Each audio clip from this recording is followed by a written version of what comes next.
When I was about 17 years old, I got hired to what I believe to be the best studio in the world. I got hired as an intern who made no money, and I was ecstatic. Like I was amazed because even again, there were interns starting there. There were interns starting at this place that made something like, $0 an hour at 25, 26, 27-year-old people.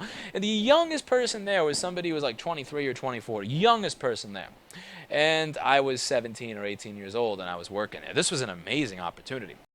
But one of the things that I didn't like over time about it was certain aspects of company culture. Again, best studio in the world, best in class place. If you want to record amazing music, if you want to learn the industry, work there for free. Beg them for the opportunity to work there for free.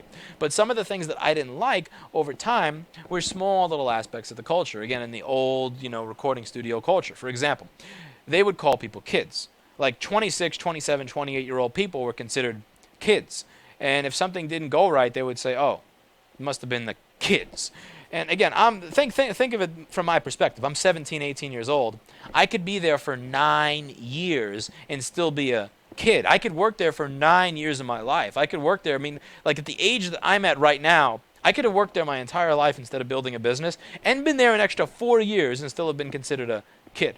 That freaked me the fuck out. I mean, the idea that I could work at some place that long and still be considered a kid and still be considered like on that lower echelon of people. So I left. I left an amazing opportunity. I left the opportunity of a lifetime to work at a world-class facility and continue learning from them because I did only learn for about a year before I left. Because I knew what I wanted out of my life.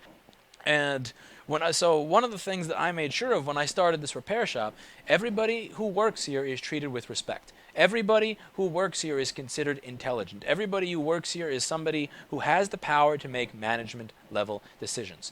If my secretary or my salesman decides I don't like the garbage carting company we use, I want to change them, they have the power to do that. I will tell them, you can fake my signature on the little form and sign up with a new company. If somebody comes in and asks for the owner because they want to know something about a deal or they want to resolve an issue, they all are empowered to be the owner because I only hire highly intelligent people. And then I give them the power to do what they please, and I respect their decisions. I may not always agree with their decision. I may not always think it's the right thing to do, but I don't walk up to them and say, well, that was okay, but what I would do is this, because I don't want my employees to have an employee mindset. I want my employees to be thinking like employers. I want my employees to be thinking like people who believe that they can create the change that they would like to see in the business, that they can create the change that they want to see in their work environment, that they can create the change that they want to see in themselves. And I give them that power, and that's something that is really, really important.